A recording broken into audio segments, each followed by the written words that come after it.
Well, South Africa will celebrate its 30th anniversary of democracy in 2024. Early on, South Africa's democracy was viewed as a model of success. It has been categorized as a flawed democracy more recently, though. Several significant turning points in the history of the country's struggle for basic freedoms and human rights fall within the year 2024. Now, the world and the process of forging national identity have benefited greatly from the anti-apartheid campaign and South Africa's post-1994 success.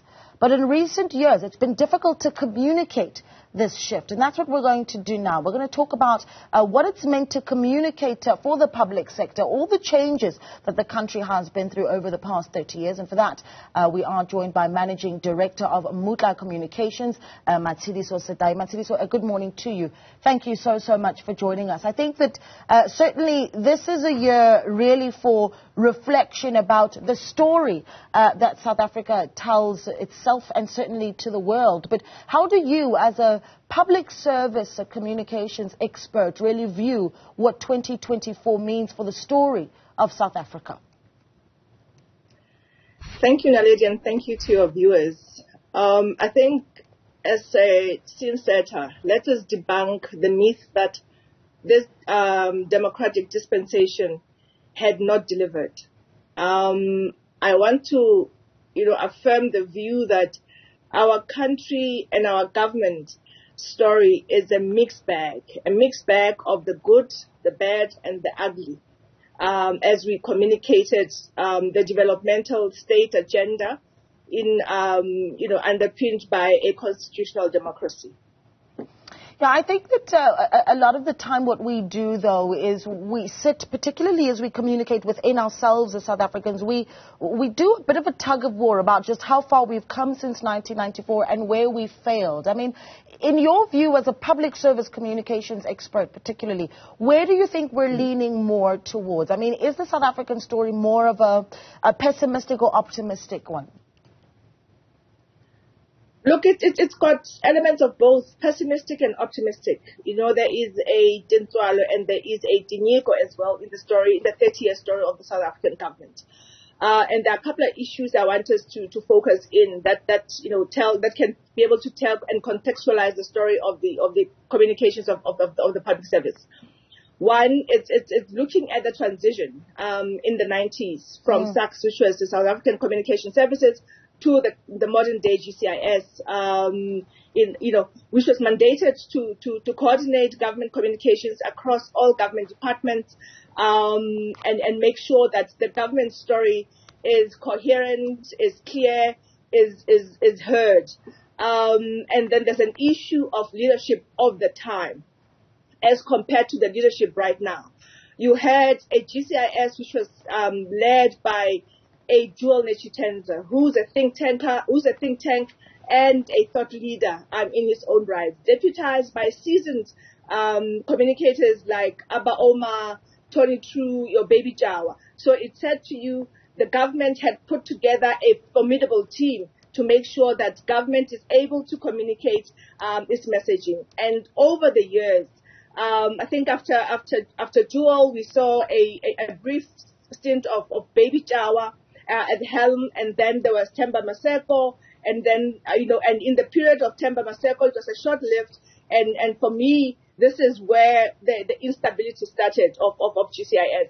And then there was a Jimmy Manyi, which his tenure was really clouded by instability that intensified within the GCIS, and then the period of Pumla Williams, which was a Hollywood season, where she was made to act for a very long time without, confirming her as the CEO of the GCIS. And in any environment where there is fluidity of leadership, then the center will not hold.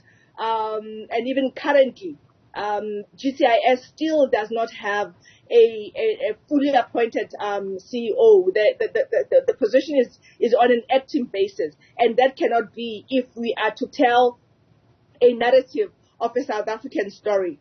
Also, yesterday at the gathering, through leadership and Skwili Media, they gave communicators a platform, and thanks to Professor J.J. Taban. where Premier Lessufi, in his address, he outlined the importance of communications in his cabinet and in his government in Gauteng. There are no vacant communication positions, and this for me it says to me he understood the comprehension of the mandate bestowed upon communicators enshrined in our constitution, especially section 195, for government to keep all society informed and leave no one behind. So the story, of South Africa also, it needs to be understood that a government communicator needs to understand that you communicate to 60 million plus Rainbow Nation speaking 12 official languages, and the recent census by Stats SA tells us that, or tells a government communicator that majority of South African citizens is still illiterate and semi-literate, scattered across the length and breadth of our country, rural, semi-rural,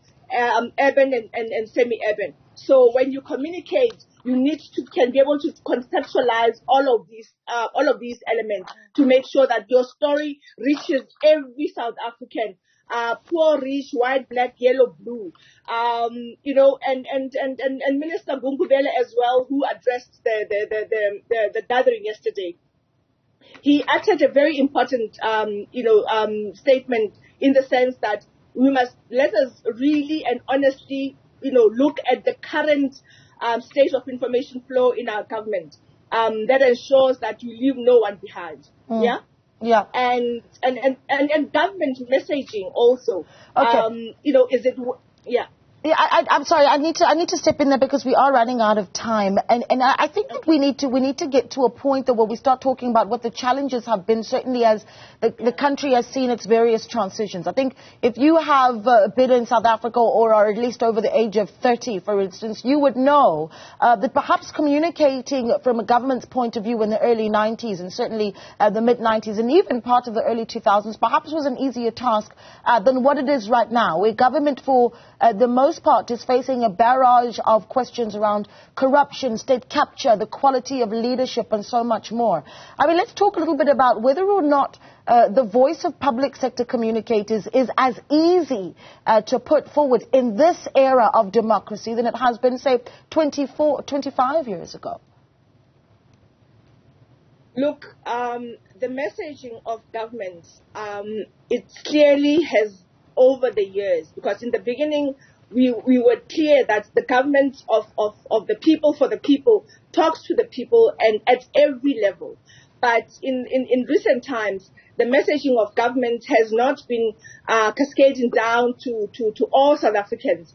And a yardstick that will tell you that it is the experience that South Africans have witnessed of upsurge of community public service delivery strikes, your civil disobedience by an organization like OUTA, which says to South Africans, the student movement, that says to South Africans that policies of government and the programs of action of government are not communicated adequately to all South Africans. Because, take for instance, a policy like the upgrade of our national road network. Right. It was not properly communicated to Gauteng residents who were expected to pay from their pockets e-tolls.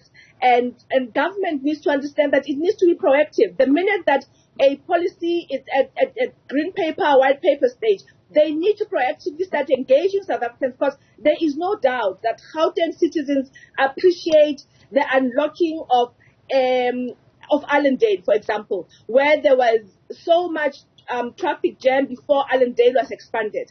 But if Allendale's expansion means that it has to, Gauteng citizens have to fund that expansion through e-tolls, right, and without government undertaking public hearings, then the South African citizen will be up in arms, right, and there will be that upsurge.